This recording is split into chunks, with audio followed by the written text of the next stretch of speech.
देखो यार, 2024 खत्म हो रहा है, 2025 आ रहा है और मैं चाहता हूं कि 2025 में जाने से पहले आप कुछ चीजें सीख लो रिश्तों के बारे में, कुछ चीजें सीख लो लोगों के बारे में, कुछ चीजें सीख लो अपने बारे में, जिससे 2025 और आगे आने वाली आपकी जिंदगी आसान हो जाए।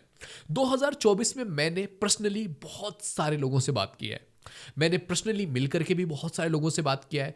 मैं हर दिन एटलीस्ट 2-3 कॉल तो लेता ही हूं, जो पेड काउंसलिंग के कॉल्स आते हैं। अगर आपको भी पेड काउंसलिंग मेरे साथ करनी है तो ये व्हाट्सअप नंबर दिख रहा है, इस पर मैसेज करके आप अपना स्लॉट बुक कर सकते हैं। ये पेड है, ख्याल रखिएगा।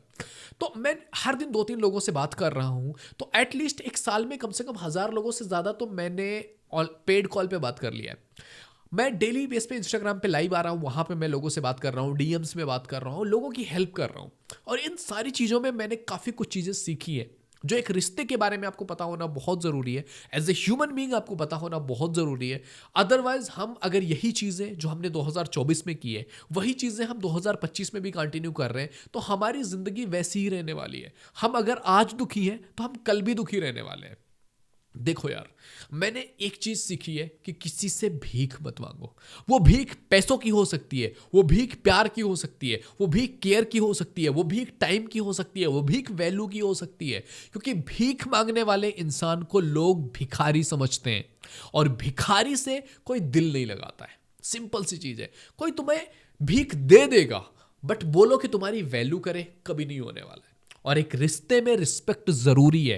एक रिश्ता तुम किसी इंसान के साथ निभा रहे हो तो वहां पे आपकी इज्जत, आपकी वैल्यू इंपॉर्टेंट है।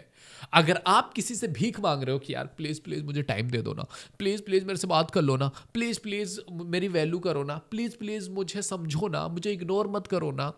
अगर आप किसी इंसान से भीख मांग रहे हो तो आप भिखारी हो। भिखारी केवल पैसों की भीख मांगने वाले को नहीं कहते।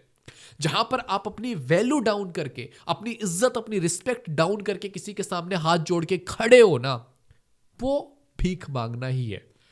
जब आप किसी अपने से बात कर रहे हो ना, समटाइम्स आपको लगता है कि यार नहीं, ये भीख मांगना कहां से हुआ, वो मेरा बंदा है ना, वो मेरी बंदी है ना, मैं उसके सामने ऐसा कर रहा हूं तो वो भीख मांगना नहीं हुआ। जब उन्हें आपके वर्ड्स की वैल्यू हो, जब उन्हें आपके इमोशंस की अहमियत हो, फिर उसे भीख मांगना नहीं बोलेंगे। बट आप किसी इंसान के सामने बातें रखे जा रहे हो, आप किसी इंसान के सामने रिक्वेस्ट पे रिक्वेस्ट किए जा रहे हो और सामने वाले इंसान को उन चीजों से फर्क ही नहीं पड़ रहा है, तो वो भीख ही है। समझ रहे हो? अदरवाइज कोई आपका अपना है ना, आप एक बार बोलोगे उस इंसान से ना, वो अपनी जान निकाल के रख देगा तुम्हारे सामने। किस बात के अपने की बात करते हो? क्योंकि अपना कोई केवल कह देने से अपना नहीं हो जाता है कि मैंने बोल दिया ये मेरा अपना है। उनके बिहेवियर, उनके एक्शंस, उनका हमारी तरफ एक जो रिस्पॉन्स है वो डिसाइड करता है कि कौन कितना अपना है। बोलने से, वर्ड से कोई अपना नहीं हो जाता है। समझ रहे हो? तो ये चीज भीख मांगना बंद करो। दूसरी चीज, अपने आप को इमोशनली स्ट्रांग बनाओ। इमोशनली स्ट्रांग बनने के लिए आपको इमोशनल इंटेलिजेंस की समझ होना बहुत जरूरी है। क्योंकि मैंने जितना चीजें देखी है ना लोगों में, जितने लोग अपनी लाइफ में परेशान हैं, जिस भी फील्ड में, चाहे वो रिलेशंस को लेकर के हो, फाइनेंसेज को लेकर के हो, परिवार को लेकर के हो, काम को लेकर के हो, लाइफ में एक्सपेक्टेशन को लेकर के हो, वो लोग ही परेशान हैं जो इमोशनली इंटेलिजेंट नहीं है। जो इमोशनली वीक है वही लोग परेशान है। तो आपको आपके इमोशंस पे काम करने की बहुत ज़रूरत है। एंड याद रखिए कि कुछ भी चीज़ें जैसे आप हो उसको एक्सेप्ट कर लेना ही प्यार नहीं कहलाता है। कि मैं तो ऐसा ही हूं, मैं तो ऐसी ही हूं। ऐसे ही हो के हम क्या ठीक कर रहे हैं? ऐसे ही हो के हमारी ज़िंदगी क्या बेहतर हो रही है? हमारी लाइफ में कौन सा ग्रोथ हो जा रहा है? हम कौन से अपनी ज़िंदगी में खुश हैं ऐसे रह के? तो ऐसे खुद को एक्सेप्ट करने का क्या सेंस बनता है? आपके पास कैपेबिलिटी है, आप जिंदगी में ग्रो कर सकते हैं, आप जिंदगी में आगे बढ़ सकते हैं, आप अपने आप को बेहतर बना सकते हैं, आप अपने आप को इन दुखों से निकाल सकते हैं। बट फिर भी आप नहीं कर रहे हो जस्ट बिकॉज ऑफ दैट कि यार मैं तो ऐसी ही हूं, मैं तो हूं इमोशनली वीक। अरे हो तो अपने ऊपर काम करो। ये कोई टैग नहीं है जो आप जिंदगी में लेके आए हो। आपको सीखना पड़ेगा। You have to learn. And आपके पास सिखाने वाला बैठा हुआ है भाई। मतलब अगर आपके पास कोई अपॉर्चुनिटी नहीं है, आपके पास कुछ चीजें नहीं है सीखने को, समझ में आता है कि भाई नहीं है। आज के टाइम पीरियड पे तुम्हारे पास सब चीजें तुम्हारे फिंगरप्रिंट पे है। तुम्हें देखना है कि तुम क्या चीजें करने वाले हो।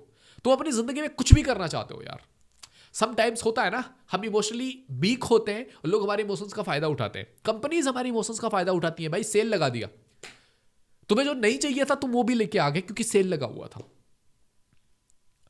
तुम गए थे गाड़ी लेने के लिए 10 लाख की, तुमने 15 लाख की ले ली। बार बार थोड़ी लेना है।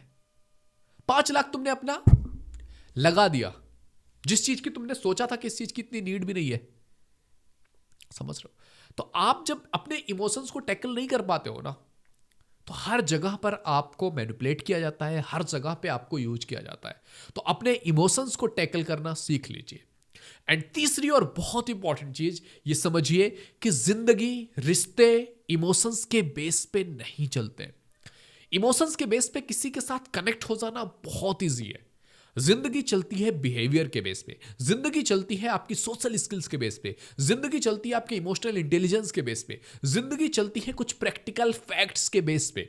अगर आप इन सबको इग्नोर करके केवल इमोशंस, केवल प्यार के बेस पे किसी इंसान से जुड़ने लग गए ना, केवल अटैचमेंट के बेस पे किसी इंसान के पीछे भागने लग गए ना, nobody is going to value you, nobody is going to care you, nobody is going to give you that respect that you deserve। समझ रहे हो?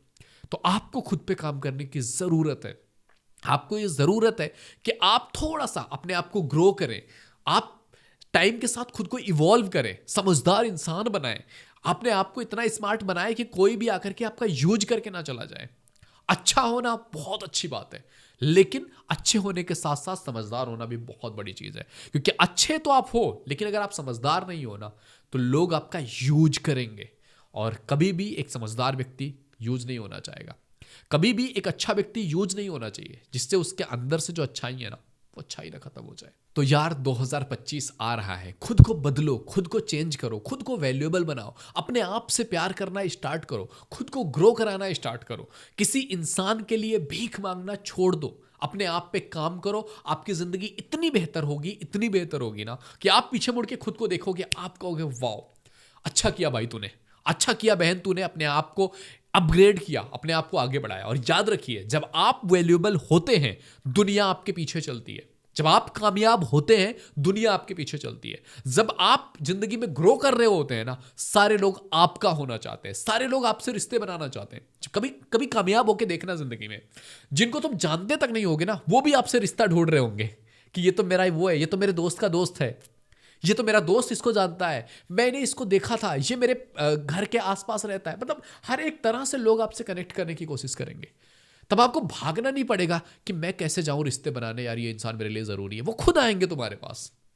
तो खुद को काबिल बनाओ, वैल्यूएबल बनाओ, भागना छोड़ो लोगों के पीछे, अपनी वैल्यू करो। जो इंसान आपको प्यार दे उनके साथ प्यार से रहिए, जो इंसान आपकी वैल्यू ना करे उनसे दूरियां बनाइए। जिंदगी खूबसूरत होगी, आसान होगी। तो आई होप आपका न्यू ईयर हैप्पी हो, आसान हो, अच्छा हो और खुश रहें आप। Bye bye.